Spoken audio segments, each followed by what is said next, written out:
Hey everyone, welcome back into South Harmon. Eric Vanek here, host of America's Game.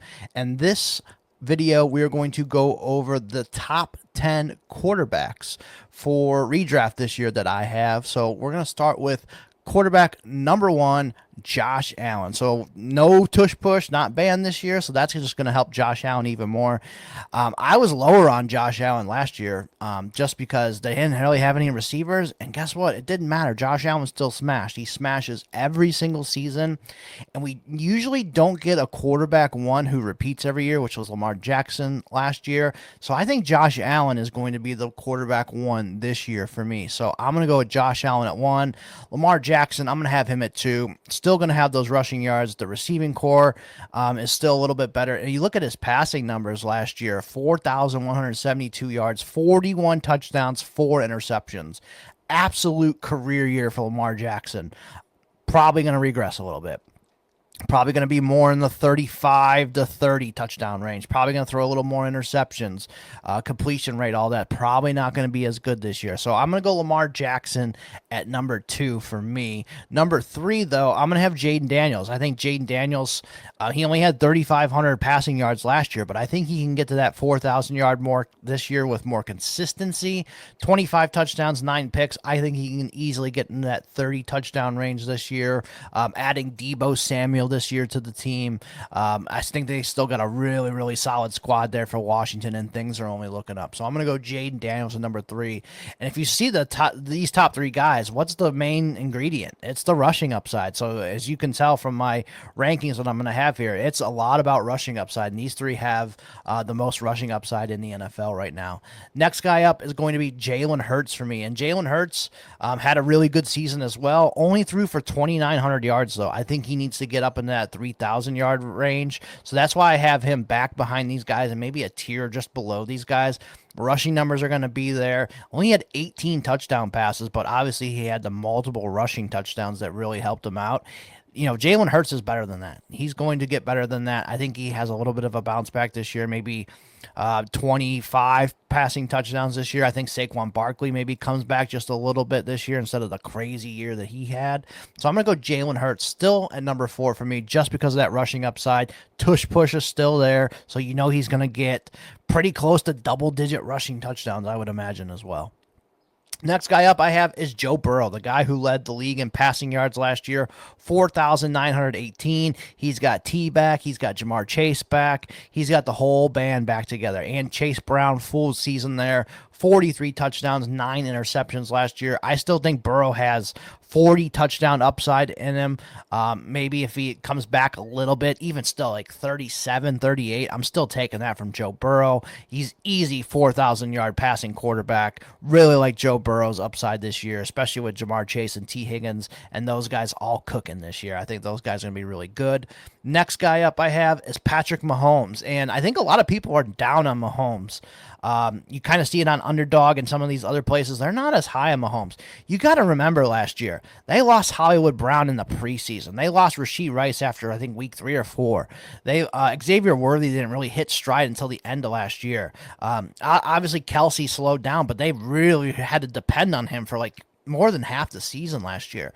I think this year Mahomes is going to have a healthier squad. Pacheco's going to be healthy too, which is going to help a lot. The offensive line isn't as great, so I think they're going to have to throw a little bit more. But I think Mahomes is going to be a 4,000 yard passer again, get over your 30 touchdowns again. He's going to have a healthy Hollywood, healthy Rashee Rice, Worthy, all those guys in their right roles.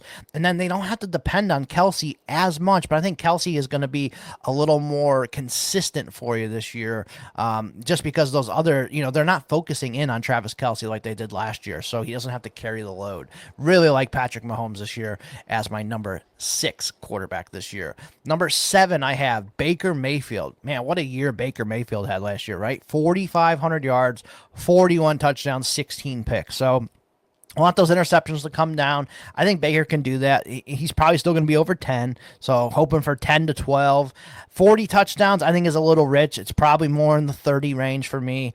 But Evans and Godwin, you got a Mika Ibuka back, Jalen McMillan, Bucky Irving, Rashad White, Cade Otton. The whole crew is back for the Tampa Bay Bucks, other than the offensive coordinator. We'll see how this offensive coordinator does, but I think Baker Mayfield should still be a top fantasy quarterback for us. And he did a lot of rushing last year, believe it or not. He actually did pretty good in the rushing game. So I like Baker Mayfield's upside still, with a really, really good offense around him. Next guy up here is Bo Nix. What a hell of a rookie season by Bo Nix. 3,775 yards, 29 touchdowns, 12 picks for Bo Nix.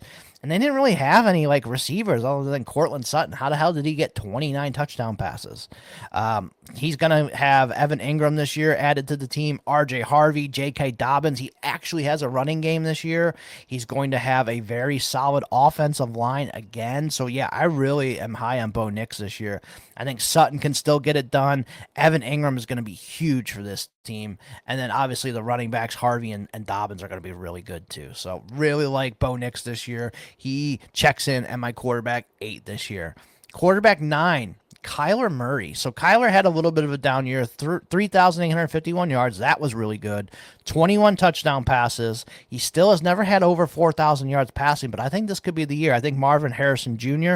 finally gets going here. Michael Wilson there. You got Connor. You got Trey McBride, who absolutely smashed last year too. I think this offense is going to get a little bit better. And Kyler's even talked about he knows he did not run as much last year, and that's going to change this year. That is why I have Kyler Murray up here a little bit more. I think the rushing upside is going to be there for him, and I want him just outside of these other guys. I could even debate, taking Kyler over Baker Mayfield if you think that rushing upside is going to be a lot more significant. But I really like Kyler Murray this year. That is going to be my quarterback number 9 this year. And then my quarterback 10, Caleb Williams, the Chicago Bears stud, the first overall pick from last year. I think getting, obviously, Luther Burden added to Rome Odunze, DJ Moore. You got Colston Loveland, Cole Kmet, DeAndre Swift, and a very, very, very much improved offensive line. I think they're going to be able to keep Caleb upright. He's going to be able to sit back there in the pocket, make good decisions. And it wasn't like he was terrible last year. 3,541 yards, 20 touchdowns, and only threw 6 interceptions. He has to get his completion percentage up there. It was only 62.5 last year. That's got to get better. I think with coaching from Ben Johnson and the rest of that Chicago Bears squad, they should be able to get Caleb Williams up there into at least 65, 66, which is very passable range. If he can go even higher than that, awesome. But if he can get up, a couple more percentage points on that completion percentage, Rome Odunze takes a step. Colston Loveland comes in, really changes this offense, and then you have the mastermind of Ben Johnson calling plays for you. I really think Caleb Williams could do a good job this year. So Caleb Williams, he is going to be my quarterback 10. And then the guy outside my top 10 that I'm going to do one of these for each of the videos. The top 10 guys that I really think could have a big year. And I think I'm going to go with Dak Prescott, who's my quarterback 12 right now. I think Dak could have a monster year. We've seen him have quarterback 2, 7, 8, and 8 quarterback finishes in his career. I think he can do that again this year, adding George Pickens. This is obviously the best tandem of wide receivers he's ever had to play with. I think even better than Cooper and Lamb is going to be Lamb and George Pickens. And then obviously Jake Ferguson in there. The running game isn't as solid. I think Dak Prescott could have one of those 4,500 plus yard touchdown seasons. He could have 30 touchdown passes. So if you are a guy that doesn't like taking quarterbacks in the, the top 10 quarterback in your redraft leagues and you want to wait, I think Dak Prescott could be the guy this year. And that's probably somebody I'm going to take quite a bit this year. So that is it for this video, guys. Thanks for checking in. We'll be back next with the running back video.